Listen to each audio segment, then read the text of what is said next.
privilege and honor of talking about Nate Adams. Sincerely, one of the finest, most successful, and pro Siena alumni I've known in my 32 years here. Actually, just teaching here because there was a period before that.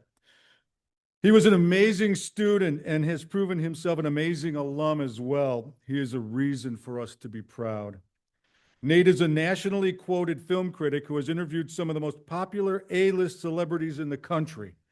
I would suppose some B and C-list celebrities too, Nate.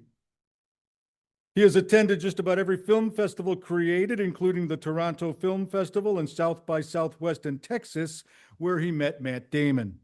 Of course, he covered Sundance for 2 years during the pandemic, and next he is headed to Venice and Cannes. He has spoken to Mark Hamill, Adam Sandler, Francis Ford Coppola, Gary Oldman, Meryl Streep, Brett Goldstein of Ted Lasso, Ben Affleck, and of course, many, many others. He has appeared numerous times on television as a critic, most prominently Fox 2 Detroit's Critically Speaking with Lee Thomas.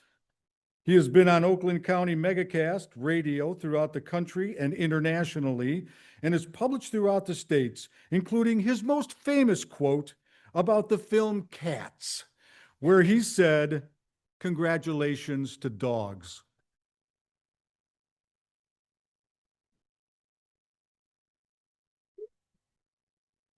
He said, "You're not going to mention that today, are you?" It gets better.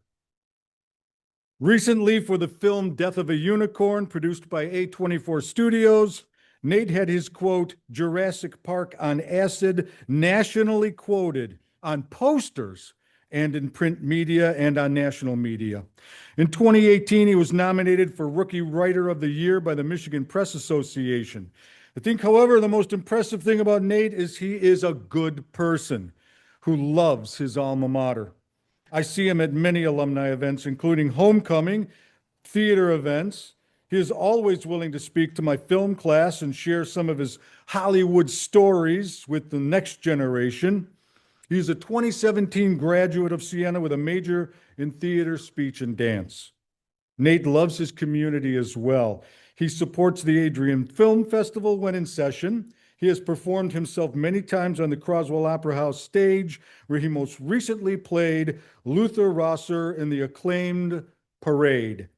He loves his mother and father, 3 sisters, you know that's a Chekhov title, right?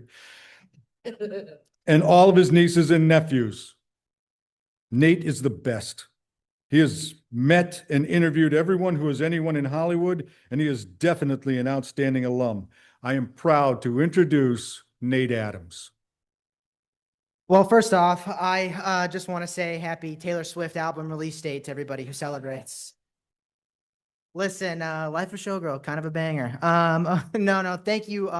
Thank you so much. First off, I want to thank the Siena Heights Alumni Board, the countless folks who nominated me for this award. Some of them are in here, and Mark for being one of the biggest pillars of my success at this university. Everyone who knows me understands that Siena Heights is ingrained in my DNA. My grandmother went to school here back when men were just barely allowed on campus. And it was also here where I began to redefine who I was and what I wanted to accomplish. As a theater speech communications major, a resident assistant, and a programming chair for on-campus student events, I learned invaluable skills and leadership techniques that I still carry with me today. Siena gave me the confidence to succeed, to lead with competence and purpose. It introduced me to lifelong friends and mentors, some of them who are also in this room. And most importantly, it taught me that you can, in fact, fit an entire car on the theater stage if you really put your mind to it. Or maybe you're just Doug Miller. I have a couple memories that I'm going to share. One of them, is Tom Pushevis not here today? No, he's not. Okay. Well, one of my fondest memories, we were heading to a meeting for Spark, which was the Siena programming board at the time. And without missing a beat, we were just sitting down.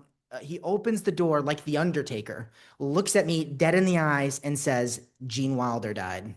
Close the door." And then all of a sudden, you could just feel the air leaving the room, and yeah, so that's how the rest of that meeting went. But perhaps one of my most favorite Siena memories was when Brian Stevenson, founder of the Equal Justice Initiative and author of the best-selling book Just Mercy, came to campus for Common Dialogue Day. I was lucky enough to be chosen to have lunch with him, and I remember him mentioning that they had just sold the film rights to the book with Michael B. Jordan, not that Michael Jordan, set to play him.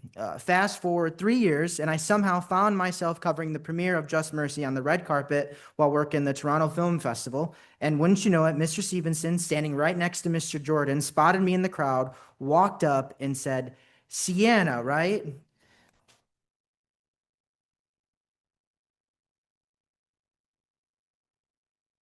And that moment perfectly captured the reach and the spirit of this community. I'm eternally grateful, extremely grateful to Siena Heights again and the alumni board for bestowing this honor, and even more grateful to share it alongside such outstanding fellow alumni. Two of them are one of them is my professor, the other one is my teacher their first year at Clinton High School. So really appreciate that. It's this honor for me, it's a reminder to keep carrying forward the legacy of the university and what it instills in all of us to live with purpose, to lead with compassion, and to make room for others on the stage, whether that stage is in a theater, on a red carpet, or in our daily lives. Siena Heights will always be with us no matter where we go.